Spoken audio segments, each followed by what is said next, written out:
नमस्कार। मेरा पूरा देश सुन रहा है। राष्ट्र की आवाज 140 करोड़ लोगों की एक ही आवाज, आपके साथ मैं हूं सरफराज। मैं सरफराज सैफी आपको बताना चाहता हूं, हिंदुस्तान की राजनीति में एक तरफ विपक्षी एकता की चर्चा हो रही है,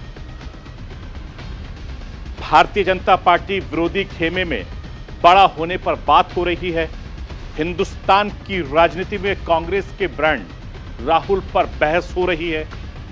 मानहानि मामले में कानूनी लड़ाई हारते हुए राहुल गांधी को लेकर कांग्रेस बड़ा दांव खेलती नजर आ रही है। कांग्रेस अब इस लड़ाई को जनता की अदालत में ले जाने की तैयारी कर रही है, जिसे ब्रांड राहुल को चमकाने का अहम माना जा रहा है। दूसरी तरफ सबसे ज्यादा सुर्खियों में प्रधानमंत्री नरेंद्र मोदी का मुस्लिम प्लान है। विपक्ष की काट के तौर पर इसे सबसे कारगर माना जा रहा है। साल 2024 के चुनावी महासंग्राम में मुस्लिमों का साथ भारतीय जनता पार्टी की राह आसान कर सकता है। अलग अलग लेवल पर बीजेपी अलग अलग एक्शन प्लान पर काम कर रही है। इस लिहाज से कैसे दिल्ली के एक सेंटर पर, एक मंच पर एनएसए अजीत डोभाल का बयान बेहद खास हो जाता है, वो आज आपको राष्ट्र की आवाज के जरिए बताऊंगा, दिखाऊंगा, समझाने की कोशिश करूंगा। हिंदुस्तान में 2024 लोकसभा चुनाव को लेकर माहौल गर्माता जा रहा है। इस माहौल में सऊदी अरब से आए खास मेहमान की चर्चा देश दुनिया में जोरों शोरों से हो रही है। मुस्लिम वर्ल्ड लीग के महासचिव, सऊदी अरब के पूर्व न्याय मंत्री मोहम्मद बिन अब्दुल करीम अल ईसा 5 दिनों के हिंदुस्तान दौरे पर है। अल ईसा अलग अलग कार्यक्रमों में शिरकत करने वाले हैं, हिंदुस्तान के दिग्गज नेताओं से मुलाकात करने वाले हैं और कर भी रहे हैं। अल ईसा का एनएसए अजीत डोभाल के साथ मंच साझा करना लगातार सुर्खियों में बना हुआ है। अल ईसा अपने उदारवादी विचारों के लिए देश दुनिया में जाने जाते हैं, बातचीत में विश्वास रखते हैं, समाज सुधार लागू करने के समर्थक में हैं। क्यों इस वक्त सऊदी अरब के दिग्गज नेता की प्रोफाइल की चर्चा जोरों शोरों से हो रही है, आज आपको यह भी समझाने की कोशिश करूंगा। समान नागरिक संहिता पर सियासी संग्राम तेज है। भारतीय जनता पार्टी की तैयारी साफ संकेत दे रही है कि 2024 के लोकसभा चुनाव के पहले यूसीसी को लेकर भारतीय जनता पार्टी बड़ी तैयारी में। बीजेपी की यूसीसी वाली तैयारियों में सबसे बड़ी बाधा मुस्लिम समाज लगातार बनता है। विरोधी खेमा इसे और धार देने की तैयारी में जुटा। बीजेपी की यूसीसी वाली तैयारी में सऊदी नेता अल ईसा की एंट्री कैसे राहत देने वाली है? अल ईसा का हिंदुस्तान आना भारतीय जनता पार्टी के बड़े नेताओं के साथ मंच साझा करना बड़ा संकेत दे रहा है। भारतीय जनता पार्टी की 2024 वाली चुनावी राह आसान करता दिखा दे रहा है। आज आपको राष्ट्र की आवाज के जरिए यह भी बताऊंगा और दिखाऊंगा। मैं अपने हिंदुस्तान के कोने कोने की आवाज को दिल्ली तक पहुंचाता हूं, दिल्ली की आवाज को देश दुनिया के कोने कोने तक पहुंचाता हूं। नेताओं की आवाज को मैं आम लोगों तक पहुंचाता हूं, आम लोगों की आवाज को मैं अपने देश के हुक्मरानों तक पहुंचाता हूं। आपकी आवाज से मिलती है मेरी आवाज और बन जाती है राष्ट्र की आवाज।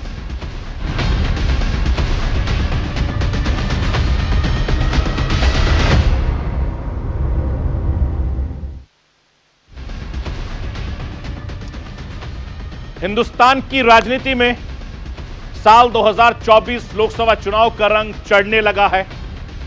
हर इवेंट, हर कार्यक्रम, बड़ी हस्तियों के हर बयान खास हो जाते हैं। चुनाव के लिहाज से उनके मायने तलाशे जाते हैं। विपक्ष की तैयारी यह साफ संकेत दे रही है कि बीजेपी को जोरदार टक्कर देने की तैयारी इस वक्त चल रही है। 2024 के चुनावी महासंग्राम में तमाम विपक्षी दल एकजुट होकर भारतीय जनता पार्टी को घेरने में लगे। 23 जून को पटना में 15 विपक्षी दल के नेता मिले थे।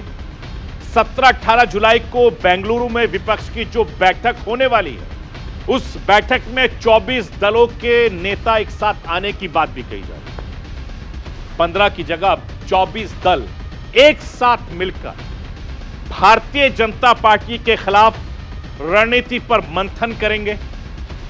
एक महीने से भी कम वक्त में विपक्ष की टीम में 9 सदस्यों के बढ़ने का दावा भारतीय जनता पार्टी की परेशानी बढ़ाने के संकेत साफ देती है। और इसी के तहत तैयारी ब्रांड राहुल गांधी को लेकर भी इस वक्त जोरों शोरों से चल रही है।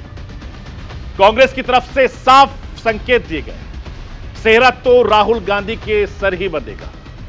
विपक्षी एकता जुट की तैयारी के बीच कांग्रेस के बड़े नेता बार बार यह दोहरा रहे हैं कि कांग्रेस की तरफ से ब्रांड राहुल गांधी को मजबूती देने की हर संभव कोशिश की जा रही है।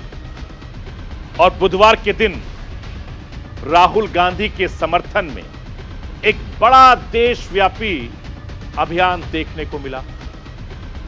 देश के हर राज्य में कांग्रेस के नेता कार्यकर्ता सड़कों पर नजर आए। कांग्रेस की तरफ से देश भर में मौन सत्याग्रह का आयोजन किया गया। बेशक मोदी समाज पर गलत बयान देकर राहुल गांधी फंस गए। मामला पूरी तरीके से कानूनी और मानहानि मामले में हाईकोर्ट से भी राहुल गांधी को झटका लगा। कानून की अदालत में कांग्रेस हारती दिखाई दे रही है, लेकिन जनता की अदालत में कांग्रेस बड़ी जीत की उम्मीद के साथ आगे बढ़ रही है। और कहा यह जा रहा है कि कांग्रेस ब्रांड राहुल गांधी को आगे बढ़ाने के लिए विक्टिम कार्ड का इस्तेमाल भी कर रही है। राहुल गांधी की लोकसभा सदस्यता रद्द होने को कांग्रेस एक साजिश के तौर पर पूरे देश में पेश कर रही है। केंद्र सरकार पर कांग्रेस तानाशाही का रवैया इस्तेमाल करने की बात कह रही है। राजनीति के जानकारों का यह कहना है कि कांग्रेस की यह रणनीति ब्रांड राहुल गांधी को मजबूती दे सकती है। मैं आपको यह बताना चाहता हूं, कांग्रेस की ब्रांड राहुल वाली तैयारी विपक्षी एकता की धमक हिंदुस्तान की राजनीति में बड़े बदलाव के संकेत दे रही है। और यही बड़ी वजह भारतीय जनता पार्टी की चुनावी रणनीति में बड़ा बदलाव देखने को मिल रहा है। अलग अलग मोर्चे पर भारतीय जनता पार्टी अपनी मजबूती पर काम कर रही है, मगर सबसे ज्यादा चर्चा प्रधानमंत्री नरेंद्र मोदी के मुस्लिम प्लान को लेकर हो रही है। मैं आपको यह बताना चाहता हूं कि इस वक्त हिंदुस्तान में और दुनिया में सबसे ज्यादा चर्चा एक विदेशी मेहमान को लेकर है। सऊदी अरब के दिग्गज नेता पर बात हो रही है, उनके प्रोफाइल पर मंथन हो रहा है, उनकी लिबरल विचारधारा पर बहस हो रही है। सऊदी अरब के दिग्गज नेता के हिंदुस्तान आने की टाइमिंग को लेकर भी लगातार चर्चा हो रही है। मैं आपको यह बताना चाहता हूं कि मुस्लिम वर्ल्ड लीग के महासचिव सऊदी अरब के पूर्व न्याय मंत्री मोहम्मद बिन अब्दुल करीम अल ईसा इस वक्त हिंदुस्तान के दौरे पर। 10 जुलाई से 14 जुलाई तक अल ईसा हिंदुस्तान में रहने वाले सऊदी अरब के पूर्व मंत्री अल ईसा का इस यात्रा के दौरान विदेश मंत्री एस जयशंकर, राष्ट्रीय सुरक्षा सलाहकार अजीत डोभाल, अल्पसंख्यक मामलों के मंत्री स्मृति ईरानी से मिलने का कार्यक्रम। ऐसा भी बताया जा रहा है कि अल ईसा राष्ट्रपति द्रौपदी मुर्मू से भी मिल सकते हैं। यह भी खबर है कि अल ईसा शुक्रवार की नमाज यानी जुमे की नमाज वो दिल्ली की जामा मस्जिद में जाएंगे, उसके बाद आगरा का ताजमहल देखेंगे और उनके कार्यक्रम में अक्षरधाम मंदिर जाने का प्लान भी शामिल है। मंगलवार को अल ईसा और एनएसए अजीत डोभाल की मुलाकात खास मानी जा रही है। प्रधानमंत्री नरेंद्र मोदी की कोर टीम के सदस्य हैं एनएसए अजीत डोभाल। उनके साथ मंच पर अल ईसा की मौजूदगी के सियासी मायने निकाले जा रहे हैं। दिल्ली के एक इवेंट में दोनों दिग्गज शामिल हुए। दोनों की मौजूदगी ने इस कार्यक्रम को बेहद खास बना दिया। दिल्ली के मंच से दोनों ने जो बात कही, हर बात खास मानी जा रही है। इंडिया में इस्लाम के मुद्दे पर दोनों के बयान काफी ज्यादा खास हैं। एनएसए अजीत डोभाल सऊदी अरब के बड़े नेता अली शाह के हर बयान के मायने लगातार नीचा है और बीजेपी की 2024 वाली चुनावी तैयारी जोड़कर इसे देखा जा रहा है। दोनों दिग्गजों के बयान को यूसीसी वाली बहस से कनेक्ट करके भी देखा जा रहा है और यह हर बयान बहुत खास माना जा रहा है। मैं आपको बताना चाहता हूं, देश की राजधानी दिल्ली के एक इवेंट में राष्ट्रीय सुरक्षा सलाहकार अजीत डोभाल ने कहा था, हिंदुस्तान में कोई भी धर्म खतरे में नहीं है। हिंदुस्तान के समावेशी लोकतंत्र के समान तौर पर हर नागरिक का सम्मान है। आतंकवाद किसी भी धर्म से जुड़ा नहीं है। तो लोग होते हैं जिन्हें गुमराह कर दिया जाता है। लगभग हिंदुस्तान में 20 करोड़ की मुस्लिम आबादी के बावजूद वैश्विक आतंकवाद में भारतीय नागरिकों की भागीदारी अविश्वसनीय तौर से काम कर रही है। हिंदुस्तान में मौजूद कई धर्म के बीच इस्लाम भी एक अद्वितीय और महत्वपूर्ण स्थान रखता है। भारत ने विश्व के सभी विचारों, धर्मों, संस्कृति को खुले दिल से इस्तकबाल किया है। मैं आपको यह बताना चाहता हूं कि दिल्ली के एक कार्यक्रम में मुस्लिम वर्ल्ड लीग के महासचिव सऊदी अरब के पूर्व न्याय मंत्री अब्दुल करीम अल ईसा ने कहा कि हिंदुस्तान के मुसलमानों को भारतीय होने पर गर्व। भारत हिंदुस्तान में ऐसा अस्तित्व की सबसे बेहतरीन उदाहरण माना जाता है। मुस्लिम भारत की विविधता का एक अहम हिस्सा है। धर्म सहयोग का जरिया हो सकता है। हम विकसित करने के लिए हर किसी से बात करने को तैयार हैं। संस्कृतियों के बीच संवाद स्थापित करना वक्त की मांग है। मैं आपको यह भी बताना चाहता हूं कि दोनों दिग्गजों का हर बयान खास माना जाता है। बीजेपी और मुस्लिम समाज को करीब लाने वाला माना जा रहा है। प्रधानमंत्री नरेंद्र मोदी के कोर ग्रुप के अहम सदस्य एनएसए अजीत डोभाल का हर बयान मुस्लिम वोटरों को लेकर बीजेपी के रुख में बदलाव का संकेत देता है और अभी तक जो बीजेपी मुस्लिम वोटरों को दूर रखकर अपनी चुनावी रणनीति की बात बनाती है, इस बार बड़ा बदलाव दिखने को मिल रहा है। बीजेपी मुस्लिम वोटरों को करीब लाने के लिए जोर आजमाइश लगातार कर रही है। अलग अलग लेवल पर कई तरह की कोशिश हो रही है। इधर इस कड़ी में भी एनएसए अजीत डोभाल का बयान बेहद खास माना जा रहा है। मैं राष्ट्र की आवाज के जरिए आपको एनएसए अजीत डोभाल का वो बयान सुनवाना चाहता हूं। आप सुनिए कि उनके बयान से किस तरीके से बीजेपी के स्टैंड में बदलाव को महसूस किया जा सकता है। Rooted, multi-ethnic, multi-religious and Bharat में कोई भी धर्म खतरे में नहीं है। भारत एक समावेशी लोकतंत्र के रूप में अपने सभी नागरिकों को उनकी धार्मिक, जातीय या सांस्कृतिक पृष्ठभूमि की परवाह किए बगैर उनका सम्मान करने में कामयाब रहा है। एक गौरवशाली देश के रूप में भारत समय की चुनौतियों से निपटने के लिए सहिष्णुता, संवाद और सहयोग को बढ़ावा देने में विश्वास करता है। यह कोई संयोग नहीं है कि लगभग 20 करोड़ की मुस्लिम आबादी के बावजूद वैश्विक आतंकवाद में भारतीय नागरिकों की भागीदारी अविश्वसनीय रूप से कम रही है। भारत में मौजूद कई धर्मों के बीच इस्लाम भी एक अद्वितीय और महत्वपूर्ण स्थान रखता है। भारत में दुनिया की दूसरी सबसे बड़ी मुस्लिम आबादी रहती है। भारत में मुसलमानों की आबादी इस्लामिक सहयोग संगठन के लगभग 33 देशों की कुल आबादी के बराबर है। ऐसा इसलिए संभव हो पाया है क्योंकि भारत ने विश्व के सभी विचारों, धर्मों और संस्कृतियों को खुले दिल से स्वागत किया। भारत दुनिया के सभी धर्मों को सताए हुए लोगों के लिए एक घर के रूप में उभरा। आतंकवाद किसी भी धर्म से जुड़ा नहीं है। वो तो लोग होते हैं जिन्हें गुमराह कर दिया जाता है। ऐसे में संभवतः आध्यात्मिक और धार्मिक नेताओं का ये कर्तव्य है वो उन लोगों का मुकाबला प्रभावी तरीके से करें जिन्होंने हिंसा का रास्ता चुना है। वह व्यक्ति किसी भी धर्म, विश्वास या राजनीतिक विचारधारा से संबंधित हो सकता है। देश की सीमाओं के भीतर और बाहर सुरक्षा और स्थिरता को बनाए रखने के लिए भारत उन व्यक्तियों और संगठनों के खिलाफ लड़ाई का नेतृत्व कर रहा है जो उग्रवाद, नशीले पदार्थों और आतंकवाद को बढ़ावा दे रहे हैं। मैं आपको ये बताना चाहता हूं, खुसरो फाउंडेशन की ओर से आयोजित इस कार्यक्रम में कई सारे मुस्लिम स्कॉलर, धार्मिक नेता, राजनीतिक मौजूद थे। इसमें अखिल भारतीय सूफी सज्जाद मशीह परिषद के अध्यक्ष सैयद नसीरुद्दीन चिश्ती, पूर्व डिप्टी NSA पंकज सरन, मुख्य चुनाव आयुक्त SY कुरैशी के अलावा कई और जिम्मेदार लोग मौजूद थे। मुस्लिम देशों में मलेशिया, ईरान, ओमान, जॉर्डन, मिस्र के राजनयिक भी शामिल थे। इस कार्यक्रम में NSA अजीत डोभाल की मौजूदगी में सऊदी अरब के बड़े नेता ने क्या कुछ कहा है हिंदुस्तान में आकर, वो भी आपको सुनवाना चाहता हूं। आप सुनिए।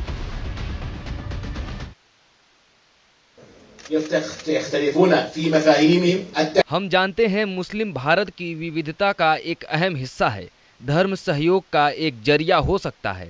हम समझ विकसित करने के लिए हर किसी से बात करने को तैयार हैं। भारत ने मानवता के लिए बहुत कुछ किया है। संस्कृतियों के बीच संवाद स्थापित करना समय की मांग है। हम भारत के इतिहास और विविधता की तारीफ करते हैं। संस्कृतियों के बीच संवाद स्थापित करना समय की मांग है। विविधता संस्कृतियों के बीच बेहतर रिश्ते कायम करती है। मुस्लिम वर्ल्ड लीग दुनिया की विभिन्न संस्कृतियों से जुड़ा हुआ है। विविधता में एकता एक बेहतर रास्ता है। हिंदू समुदाय में मेरे बहुत से दोस्त हैं। सहिष्णुता हमारे जीवन का अंग होना चाहिए। भारत एक हिंदू बहुल राष्ट्र है, बावजूद इसके इसका संविधान धर्मनिरपेक्ष है। हम धर्मों के बीच में समझ को मजबूत करना चाहते हैं। विश्व में नकारात्मक विचार फैलाए जा रहे हैं। हमें एक समान मूल्यों को मजबूत करने के लिए काम करना चाहिए। मुस्लिम वर्ल्ड लीग सबके साथ बातचीत के लिए तैयार रहता है। इस्लाम में बस सहिष्णुता की बातें नहीं बताई गई हैं, बल्कि इस्लाम दूसरों को माफ करना भी सिखाता है। भारत पूरी दुनिया के लिए एक प्रेरणा है, क्योंकि ये हर किसी से बातचीत के लिए तैयार रहता है। भारत के साथ हमारी साझेदारी पूरी दुनिया के लिए एक संदेश है। मैं आपको यह बताना चाहता हूं कि इस वक्त हिंदुस्तान में समान नागरिक संहिता को लेकर जोरों शोरों से बहस चल रही है। यूसीसी लागू करवाना भारतीय जनता पार्टी के बड़े एजेंडे में से एक एजेंडा है। इस वक्त हिंदुस्तान में यूसीसी को लेकर जिस तरह का माहौल बना हुआ है, ऐसा लगता है कि भारतीय जनता पार्टी किसी बड़ी तैयारी में है, मगर मुस्लिम समाज की तरफ से काफी ज्यादा विरोध देखने को मिल भी रहा है। समान नागरिकता संहिता के विरोध में सांसद असदुद्दीन ओवैसी लगातार मोर्चा खोले हुए हैं। मैं राष्ट्र के आवाज के जरिए आपको असदुद्दीन ओवैसी को सुनवाना चाहता हूं। वो क्या कह रहे हैं कि यूसीसी से सबसे ज्यादा तकलीफ हिंदू भाइयों को होने वाली है। ये असदुद्दीन ओवैसी कह रहे हैं, सुनिए आप भी। और अगर आरएसएस ये समझ रही है कि मुल्ला जी को निशाना बनाएंगे, तो भाई साहब आप हमारे नाम पे किसी और का नुकसान कर रहे हैं आप। और आप ये मत समझिए कि ये बातें सब नहीं निकलेंगी, निकलेंगी। आज निकल चुकी हैं, कल भी निकलेंगी। आपको समझना है कि नरेंद्र मोदी कहां से आ रहे हैं। दिखा तो रहे हैं कि मुसलमान को सबक सिखाएंगे, मगर नुकसान देश का होने वाला है। नुकसान देश की प्लुरलिज्म को होगा, इज्तिमाइयत को होगा। जो काम हमारे बुजुर्गों ने नहीं किया, आप करने जा रहे हैं। तो इसीलिए यकसा सिविल कोड भारत के लिए ठीक नहीं। और फिर हमारे पास मुसलमान हैं, जमहूरियत है, आपको राय रखने का अख्तियार है, मुझे भी राय रखने का अख्तियार है। और जो लोग आज नरेंद्र मोदी के इशारों पर कठपुतली बनकर नाच रहे, मैं तुमको सरकारी मुसलमान पुकारता हूं। अच्छा, बात को खड़े होकर बोलते हैं, क्या बोल रहे हैं लोग, कहां है कुरान सुन्नत में? तो इन लोगों के लिए उलमा काफी है जवाब देने के लिए। एक शायर ने बड़ा अच्छा कहा इनके बारे में, इन गुलामों का यह मसलक है कि नाकिस है किताब। इन गुलामों का यह मसलक है कि नाकिस है किताब, कि सिखाती नहीं मोमिन को गुलामी की तारीफ। मैं आपको यह बताना चाहता हूं, समान नागरिकता संहिता को लेकर जारी घमासान के बीच मुस्लिम वर्ल्ड लीग के बड़े नेता एंट्री खास मानी जा रही है। मुस्लिम वर्ल्ड लीग की दुनिया भर में मुसलमानों पर खासा असर है। यूसीसी को लागू करने के लिए केंद्र सरकार को मुस्लिम समुदाय की सहमति जरूरी है। ऐसे में अलीशा का भारत दौरा बेहद खास माना जा रहा है। सऊदी अरब से आए मेहमान की प्रोफाइल इस वक्त लगातार सुर्खियों में है। अलीसा अपने बयानों के लिए जाने जाते हैं, पहचाने जाते हैं। मैं आपको यह भी बताना चाहता हूं कि अलीसा उदार इस्लाम के समर्थक माने जाते हैं। अलीसा का नजरिया प्रगतिशील, वो सुधार लागू करने के समर्थक हैं। सऊदी अरब का न्याय मंत्री रहते हुए उन्होंने महिला अधिकारों के लिए कई अच्छे काम किए हैं। उन्होंने पारिवारिक मामलों में मानवीय पहलू पर भी सऊदी अरब में बहुत काम किया है। मंत्री रहते हुए उन्होंने अलग अलग समुदाय, अलग अलग धर्मों और देशों के बीच संबंधों को मजबूत करने पर बहुत ज्यादा काम किया है। अलीसा दुनिया भर के मुस्लिम युवाओं में काफी ज्यादा मशहूर है। अब्दुल करीम अल ईसा कट्टर इस्लाम के भी आलोचक रहे हैं।